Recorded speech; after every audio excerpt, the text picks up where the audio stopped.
Friend, আমি শিলা। আজ আমার রান্নাঘর থেকে আপনাদের সবাইকে বিজয় আর প্রীতি শুভেচ্ছা ও ভালোবাসা আর বড়দের প্রণাম জানিয়ে আজকে আমি দশমী স্পেশাল রান্না করব।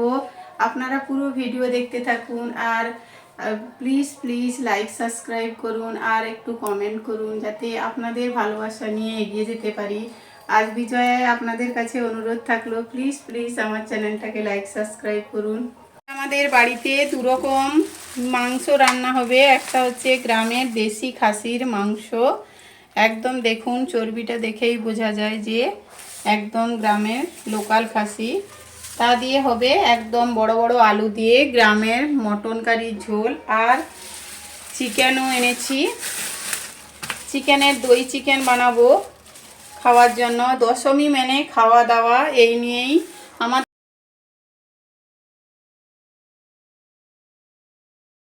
আজ আপনাদের সঙ্গে আমি মটন কারি রেসিপি শেয়ার করছি, একদম সিম্পল এবং আমাদের গ্রামের স্টাইলে। তাই এখানে আমি আলু কেটে নিয়েছি ভাজার জন্য। এখানে মাংস আছে 800 গ্রাম, আর নিয়েছি পেঁয়াজ বড় বড় সাইজের 3টা, টমেটো, ধনে গুঁড়ি, জিরে গুঁড়ি, লঙ্কা গুঁড়ি, আদা রসুন কাঁচা লঙ্কা দিয়ে বাটা, আর হলুদ গুঁড়া রেখেছি। এই দিয়ে আমি আজকে মটন কারি রেসিপি গ্রামের স্টাইলে শেয়ার করছি। আমি মাংসতে স্রেফ নুন হলুদ মাখিয়ে নিচ্ছি, 1 চামচ হলুদ আর পরিমাণ মতো লবণ দিয়ে মাখিয়ে রেখে দেব মটনটাকে।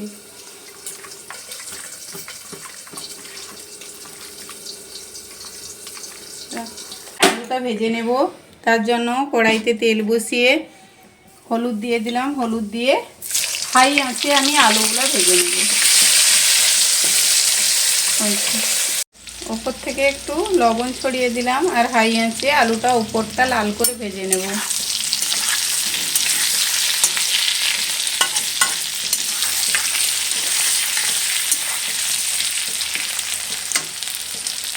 তেল আমি এখানে সরষের তেল দিয়ে দিয়েছি আর দিচ্ছি গোটা গরম মশলায় তেজপাতা, এলাচ, লং, দালচিনি।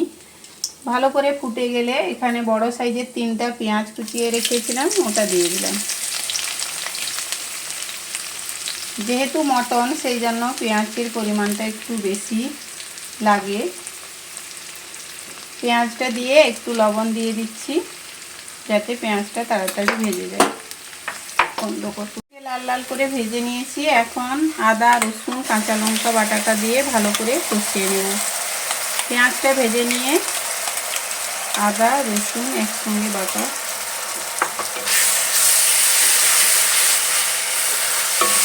ভালো। আদা পেঁয়াজ রসুন সব ভালোভাবে ভাজা হয়ে গেছে। গুঁড়ি, জিরের গুঁড়ি আর দিচ্ছি লঙ্কা গুঁড়ি পরিমাণ মতো দিয়ে ভালো করে কষিয়ে নিতে হবে। সমস্ত শুকনো মশলাগুলো আমি একসঙ্গে দিয়ে পরিমাণ মতো একটু জল দিয়ে কষিয়ে নেব। বন্ধ করো।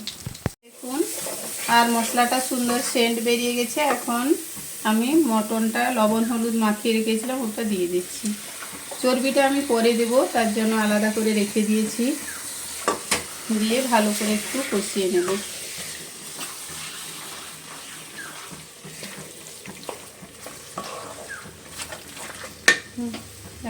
সময় রসুনও দিয়ে দিলাম, গোটা রসুন খেতে ভালো লাগে তাই মটনের সঙ্গে গোটা রসুনটাও দিয়ে দিলাম।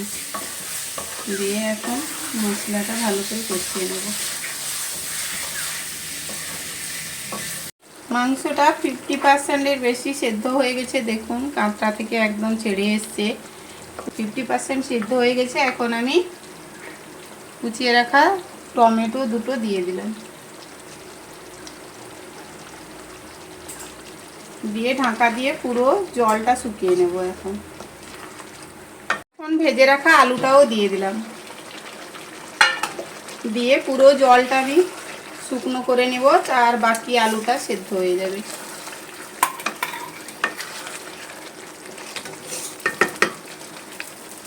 এখন চর্বিগুলা দিয়ে দিচ্ছি।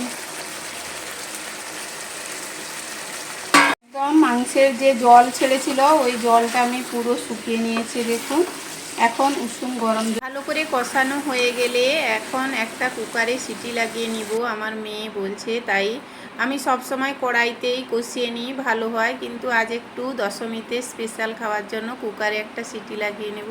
কুসুম গরম জল দিয়ে ঝোলটা মাপ মতন জল করে নিয়ে নিলাম। আমি কুকারে একটা সিটি লাগিয়ে নিলাম, তারপর উপর থেকে যে আলুটা ভেজে রেখেছিলাম আর একটু মশলার মধ্যে কষিয়ে রেখেছিলাম ওটা দিয়ে দিলাম, আর উপর থেকে দিয়ে দিচ্ছি ধনেপাতা, গরম মশলা।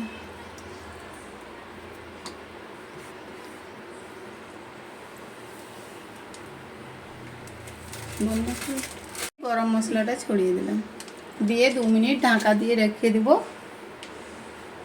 নামিয়ে নেব।